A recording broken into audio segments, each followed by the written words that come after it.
What's going on, everybody? Welcome back to the channel. Today got a really exciting video for you guys. Going to be breaking down Joey Porter Jr.'s first career start for the Pittsburgh Steelers. I know you guys have been excited about Joey's progress at corner. Excited to get him more reps in the lineup. I was really excited about this matchup because I knew that he was going to get a lot of man coverage reps against Calvin Ridley. We saw that, and man, he put on a freaking clinic in some of these reps. Got me really fired up. I was really excited watching the game, really excited watching the tape, and I'm so just pumped to kind of show you guys why I'm so excited about his progress out there on the boundary. The performance wasn't perfect. All right, just want to get that out there. There was some stuff, one big play that we'll talk about really late in the video that was, his fault. But all in all, an extremely impressive performance, and I want to show you guys why I'm so high on him, especially right now, and what he could potentially become in the future. Just before we get started, again, it's going to be a long video, but before we get started, please make sure that you like the video, subscribe to the channel, drop me a comment. All that stuff's greatly appreciated. Let's get to it. All right, so Joey Porter Jr. first official start announced at Acrisure Stadium. Fans were hyped about it. I think everybody was kind of anticipating this moment. We knew it was coming sooner rather than later. Held up really well, man. I think really from the get-go, you see the confidence of the Steelers having this young man in press man coverage, which is an extremely valuable trait for a cornerback in the league. And you can see the Jags, they knew that he was going to be out there and they wanted to test him early. Literally the first play of the game, the Jags are going to go with a 3-by-1 split. Going to have Calvin Ridley, their ex-receiver, number one target, kind of on an island out here. And this is just one-on-one, middle field close. This is cover one, and he holds up extremely well. And really, I thought over the course of the game, Porter was matched up with Ridley, and anytime that they were matched up really in man-to-man, I thought Porter got the better of him. And I know Calvin Ridley is working his way back from the suspension, but I think that Calvin Ridley is a really good player. Maybe not a great receiver, but a good receiver. And I think that for a rookie in his first career start, showing off some of these reps is extremely encouraging. You just see, he's playing a little bit of a what I call kick step technique. Just being really patient with his footwork. You'll see him slide this left foot out. That's kind of a pier step. Get that foot back in the ground, remain square, and then you'll see him jab with that inside arm to make contact with the receiver. But really from there, you get the crossover, and then he's in phase really from the jump here. Lawrence wants to take a shot, but he's step for step with him. I mean, there is absolutely no separation. This is going to require a high difficulty back shoulder throw to Ridley on this play in order to get a completion.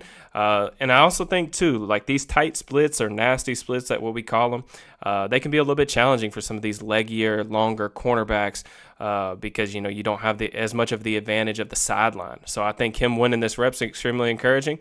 Nice play, forcing incompletion on the first play of the game. All right, so I believe this is the first third down of the game. This is 3rd and 7. The Jags are doing some motion to let Trevor Lawrence know that he's getting man coverage on this play.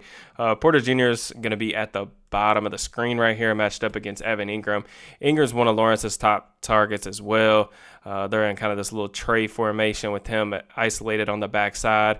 Really just wanted to highlight this play from Porter just because I think it shows off some really good patience. You're going to see Ingram come off the ball. He's going to give a little A-step, jab step to the outside. I just really appreciate the patience here from Porter. Just remaining square, keeping his shoulders, his hips squared to the receiver, not falling for the head fake. Does a good job. You see him cross over. He's got a little bit of traffic to work through right here with an underneath defender. But overall, absolutely zero separation, zero space. It can be difficult running with these crossing routes across the field. The Steelers had some trouble defending these crossing routes over the course of the game. But, Porter Jr., I thought, defended these well when he was asked to do so. So a really good rep right there. Unfortunately, the Steelers pick up a pass interference on the back end with James Pierre running through Calvin Ridley. But overall, really good rep from Porter. All right, so this next play is really an example of, just some of the stuff we talked about routinely, like over and over through the course of the season with the Steelers cornerbacks just losing contain on the outside. The Jags here look like they're running kind of crack toss, or maybe this is a form of Zorro, how they run it. But you see Joey Porter Jr. matched up with the receiver at the bottom of the screen.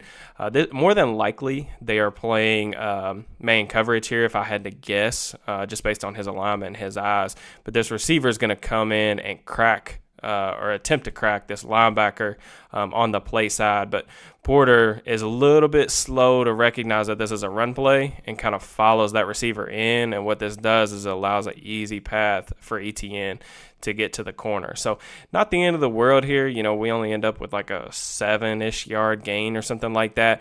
But this is just a problem that, Levi Wallace has had in particular throughout the course of the year.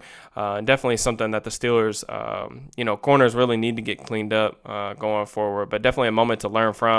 Not the craziest, mistake in the world, but it does result in a positive play. You can actually see Grady Brown. I believe this is him in the jacket right here going up to Porter, and it looks like he's telling him like, hey, you have to contain, you have to funnel this back inside. So not the end of the world by any means, but definitely got to maintain your containment right there if you're the corner. So we get another third down rep here.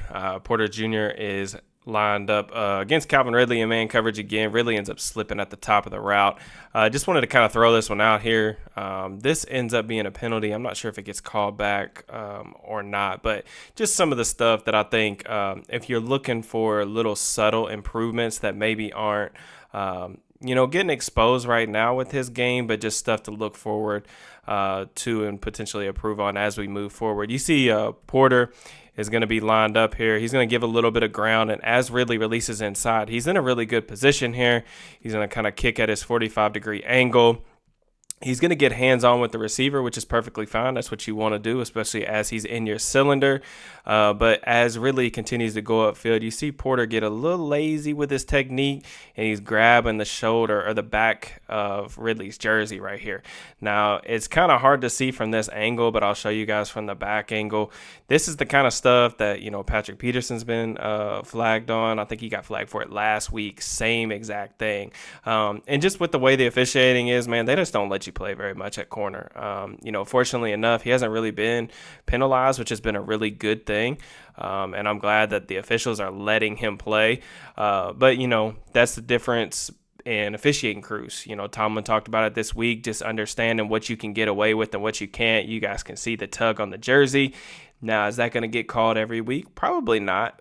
Do you see it called every week? Like if you just watch Sunday football? Yeah, you do. So just little stuff like that. Like I think that this is good coverage, and I don't think that he necessarily has to do this. You guys saw that Ridley was running through his cylinder. You get hands on. He's in a good position. The Jags are running a little mesh concept. He has the sit route over the ball. He's in a good spot here.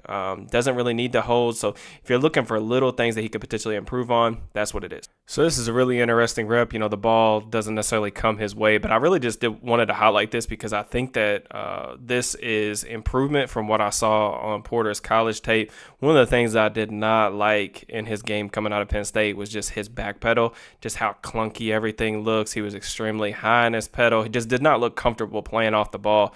Here the Steelers are running a cover 2 invert look is what it looks like to me, and Porter Jr. is going to be responsible for the deep half of the field. You'll see him pedal here, and it looks pretty fluid. Like it's not the craziest example in the world, but I think it looks a heck of a lot better than it did at Penn State. So I wanted to acknowledge that we could be seeing some improvement in that regard as well. So that's really nice. You want to be able to play off the ball as well as in press. He's going to live in press coverage. Like we know that. But his ability to play off the ball, it will allow the Steelers defense to do different things with him based on the matchups and based on the teams that they're playing each and every week. So that's a good sign. Like I said, one of the real reasons I was looking forward to watching this tape so much and why I was glad that, Porter ended up getting the start was because I knew that he was going to have so many of these matchups against Calvin Ridley, who I enjoy watching as a route runner. We get another 3-by-1 set on third down right here.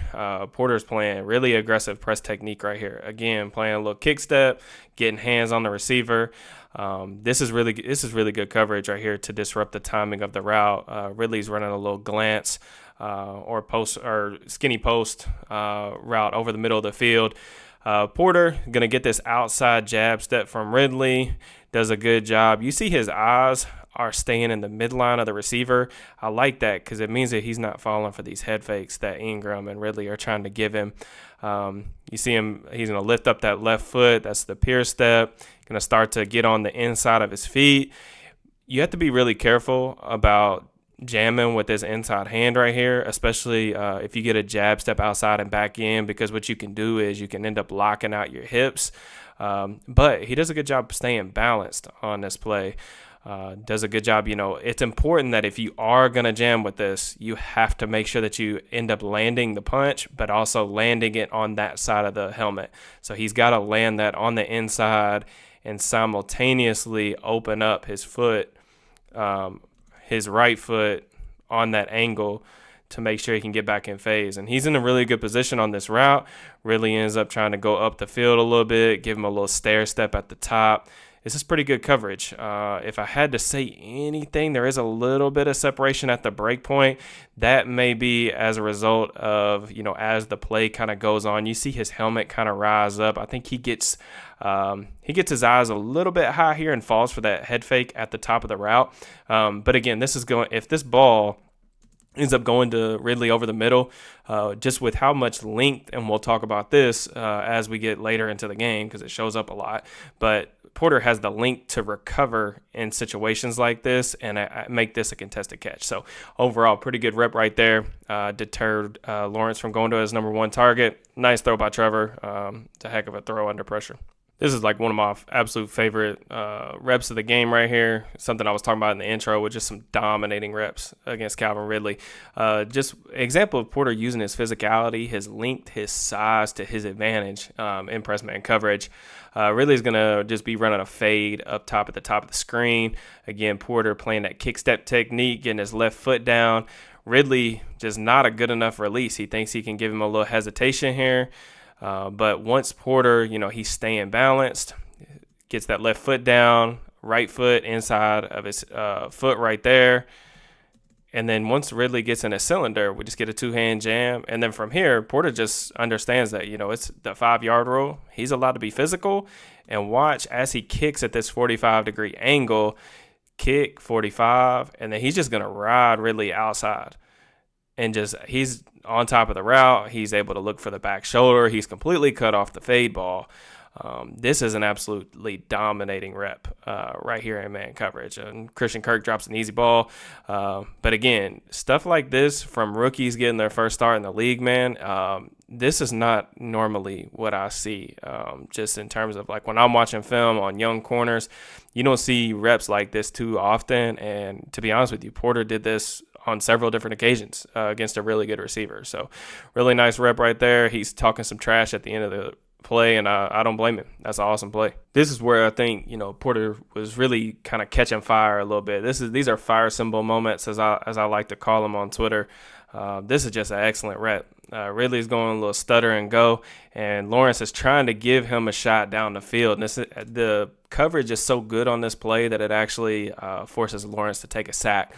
So you'll see Ridley going to come off the ball. He's going to get this little jab step to the inside, but Porter doesn't fall for it, and then they're going to run a little double move, a little stutter go. Again, trying to test the rookie. First career start with your best weapon. Porter, again, so when you're a kick stepper, in this technique, it can be really difficult. If you get an inside fake or an inside jab and you fall for it, meaning like you pick up your inside foot, it can be really difficult to play the go ball down the sideline because it effectively will lock your hips out, especially if you try to jab or jam and miss in addition to this. But again, this is just a good example of Porter being really patient at the line of scrimmage. So he gets the jab step, again, patient, does a good job staying balanced. He's going to kick. You see the 45-degree angle kick. And then you see Ridley kind of slow down. He gets him a little bit off balance right there, but he's still in really good position because he's on top of the route. Does a good job, just recovering. He squares back up, and then once Ridley releases back outside, Porter's just going to use that sideline to his advantage and just kind of ride him out of bounds right there. I mean, that's a really good rap, man. This is like really, really real deal quarterback play right here. This is stuff that gets you really excited about what this dude could potentially become in terms of like shutting down half the field. Again, this is a good rep. This is a good receiver, good quarterback. They're trying to attack him, and he's holding up, man. That's awesome stuff, man. So this is the very next play following that sack that I just showed. We're going to get another go ball attempt in Porter's direction, and he shuts it down again. And he's hyped up. I'm honestly hyped up watching it again. I've seen this play. I posted it on Twitter. I've seen it like 15 times. But this stretch, man, it gets me extremely excited about what this dude's going to be moving forward. But again, another inside step for Ridley. Does a really good job. He does pick up his inside foot on this particular fake, but he does get his left foot back down and then do his little 6-inch kick steps back outside. You see he's remaining square, again, on top of the route. And once he knows right here that Ridley's trying to run by him, right? So it's either, he's going to try to run by him, or if Porter's on top, he knows he's getting the back shoulder fade, right? So Porter, with him being on top and in really good position, he does a good job. Once Ridley starts looking back for the ball's already in the midair. But Porter's looking back for the ball too. And this is just chest to chest. He's very much entitled to this space just like the receiver is. This is not holding. Does a good job just being physical and closing space towards the sideline. I mean, like we said on a couple of these reps, in order for this ball to be completed, it's going to have to be a dime, a great back shoulder throw, something that's going to be one of those kind of beat you throws, right? But this is just really good coverage, absolutely no separation, no space. Lawrence actually wants to throw the fade. He wants to throw it up like a go ball. But again, Porter, just the footwork looks so much better, man, than it did at Penn State. Just staying so much more balanced, not crossing over too early. His eyes are in the right place. You see his eyes are down, looking at the midsection, not staring at the helmet until he starts looking back. That's just a great rep. Absolutely fantastic rep. You see him talking trash. You want that kind of confidence in your cornerback too. Like, this is a very much a position that if you don't have that cockiness, that swagger on the outside to hold up one-on-one, you're just not going to make it in this league. And Porter has that element of his game already, and he's showing that he can hang with the big dogs. So the following play, Lawrence goes right back to Ridley. And then this play ends up getting completed. And this was like really the only rep for real in man coverage that I think Porter really lost. But it still ends up as a stop because it's 3rd and long. They don't get the first down. So I still consider that a stop. But you see Ridley's going to give this little jab step to the outside originally and then kind of cross over back inside. This is what I was referring to earlier, where if like you get an inside release from the receiver and you go to jam with that inside hand, you can end up locking your hips out and it makes it really difficult to recover. So you'll see Ridley, he's going to kind of threaten outside initially. Porter does a good job, staying square, but his footwork, he's still kind of almost like heel clicky. I think he can be a little bit more balanced on this play, but you see him kind of shoot this inside hand and he actually misses and doesn't really make contact from Ridley. Makes this a pretty easy win to the inside, but Porter does make the tackle. That's really important. That's something that he himself has said that he needs to work on. He struggled with throughout the first part of his rookie season. It's really been honestly one of really just 2 flaws. We'll talk about the second one here in a little bit, but at least he makes the tackle in open space here, gets the defense off the field. That's the most important part, but good rep. All right, so this next rep, it makes me really sad, man, just because I think that this was honestly the turning point in this Steelers-Jags game. Still a 1-score game, and, the Steelers bust this coverage open. Travis Etienne, 56-yard touchdown from Trevor Lawrence. A really difficult one to kind of process in the moment. In real time, I'll show you guys the play one more time at full speed. Real time, I thought this was cover 2. And KZ just took an awful angle. Lawrence ended up hitting the whole shot over top of his head. But once I went back and watched it and got a clear view of what I felt like happened, I kind of figured that this was man match, and it was what Nick Saban calls stubby. So this is actually like a cover 7 trips check that the Steelers carry. A lot of NFL teams, I would venture to say, carry this or some form of this. But this touchdown is Porter's fault, and he admitted to it in the post game. KZ also confirmed that this was a stubby call. So we'll kind of go over what should happen in this on this play. So really, Porter Jr. should end up taking the number 1 receiver, which is Etienne, on the play. He should end up taking him man to man wherever he goes. You see the slot, that's Chandon Sullivan, and then KZ playing in the deep half right there. those guys, they're both reading the number 3 receiver to the number 2 receiver. Okay, so if the number 3 receiver, so the one closest to Trevor Lawrence, if he breaks outside in the first 5 yards, they're going to clamp that. And you'll see the slot defender, once Agnew, the receiver closest to Lawrence, once he breaks outside, you'll see the slot receiver jump it. Now, I thought this was a bad angle from KZ when I was watching it live, but he's actually just going to clamp the number 2 receiver down on the out route. So really how this should play out, the slot should end up taking the first out route, KZ should take the second out route, and then Porter Jr.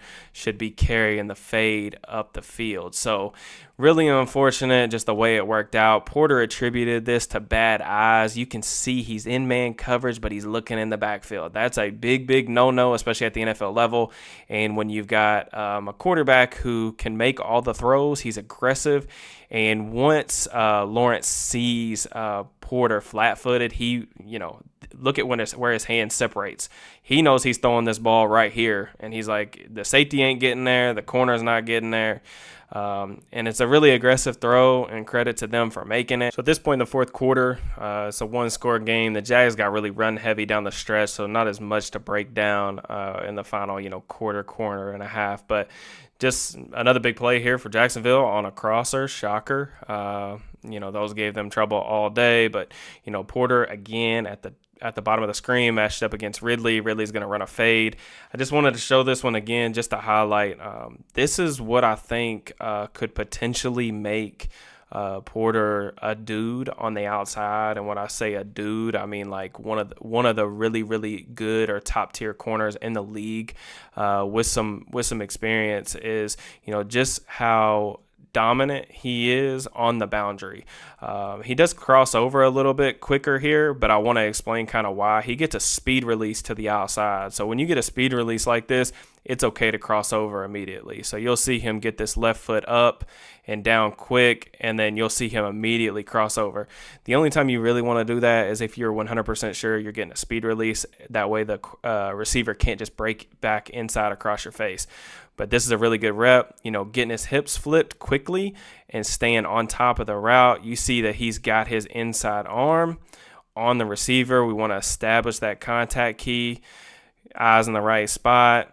You see that little hand fighting right there. Once you get at that 10-yard kind of window and the receiver starts looking back, you got to be ready for the back shoulder fade. You see he's in excellent position here. And even though this route, starts close to the numbers, just watch how wide he pushes Ridley to the boundary. I mean, Ridley's running out of bounds at the end of the play. So the length, the size, and the physicality from Porter to go along with, enough play speed to keep up with these quick receivers, it just really stands out on film. And I think you've got to be really encouraged about, what he put on tape on Sunday. Even if the result of the game wasn't favorable and, the Steelers didn't win, he gave up one big play. I think you've got to be extremely happy about the way that, he performed. So all in all, hopefully you guys enjoyed the film study. I know this is a long one, but this is kind of what I wanted to give you guys. I love breaking down cornerback stuff. I hope that you guys learned something. Hopefully y'all enjoyed the video. Again, drop me a like, comment, make sure you sub to the channel. Let me know what y'all thought of Porter's performance, and I will check you guys next time. Peace.